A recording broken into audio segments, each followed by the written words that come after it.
So the top diplomats of Seoul, Tokyo, and Beijing met over the weekend, where they agreed on collaborative efforts for what will be the first summit between the leaders of the three countries in 4 years. Let's discuss more about the outcomes of Sunday's meetup with Professor Kim Jae-chun this morning. Welcome back. Thank you for having me. Professor Kim, Chinese Foreign Minister Wang Yi, first of all, expressed concerns over the partial suspension of the 2018 military agreement and told his South Korean counterpart Park Jin that China will do its part to help stabilize the situation here on the Korean Peninsula. Now, what do you think Wang means by this? Well, China's stance on the Korean Peninsula hasn't really changed much in recent years, and that stance is that stability is the most important concern before any other considerations, because if conflicts arise on the Korean Peninsula, the U.S. will definitely deploy strategic military assets to the Korean Peninsula, which could undermine China's strategic interest. You know, China wants to concentrate more on continuous economic growth. All in all, China wants to avoid instability on the Korean Peninsula and confrontation with the U.S. over Korea. So stability is the top priority, particularly when China's economy is going through difficult times. Mm-hmm. That said, I don't think China will put pressure on North Korea and then discourage North Korea from launching provocations. Right. China has never been really active when dealing with Korean Peninsula situations, like you say, especially in the recent years. And what kind of constructive role do you think, Professor Kim, China can actually play to manage some of the situations?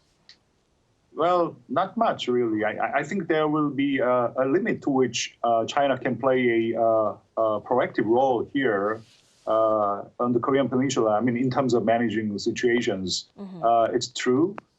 It's true that if there is one country that has certain leverage over North Korea, I think that country is going to be China.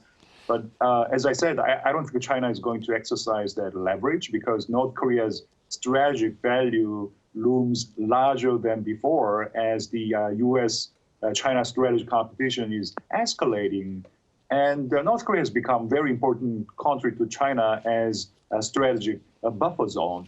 That's why China doesn't really condemn North Korea's provocations. Rather, China has become a very important patron for North Korea.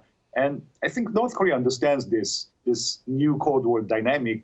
That, I think, is the reason why North Korea has become much bolder these days, I mean, in terms of launching provocations, because provocations could raise many eyebrows in Beijing, but Beijing will eventually stand behind North Korea. Definitely. Now, let's talk about the three sides who put their heads together down in the Busan city. The three foreign ministers of Seoul, Tokyo, and Beijing reportedly discussed, outlining details for the summit between the leaders of the three countries, which is unlikely to happen within the year. Now, when it actually does take place, what would that summit mean for the three sides, do you think? The bilateral relation between South Korea and China has deteriorated over the years, and the bilateral relation between Japan and China is not at its best either. Then how can we mend fences? Trilateral summit can be an important start here because the trilateral summit between three countries is an established diplomatic mechanism, so you don't really have to reinvent the wheel here. All you need to do is to reactivate this annual trilateral summit that has been suspended mainly because of COVID pandemic. Another advantage of the trilateral summit is that you can put aside difficult political and then security issues. Traditionally, the trilateral summit tried to tackle some of the easier issues such as disaster reliefs and climate change and all, rather than hard security issues. So I see many advantages here. Definitely. All right, Professor Kim Jae-chun, thank you as always for your insightful comments. You have a great day. Thank you.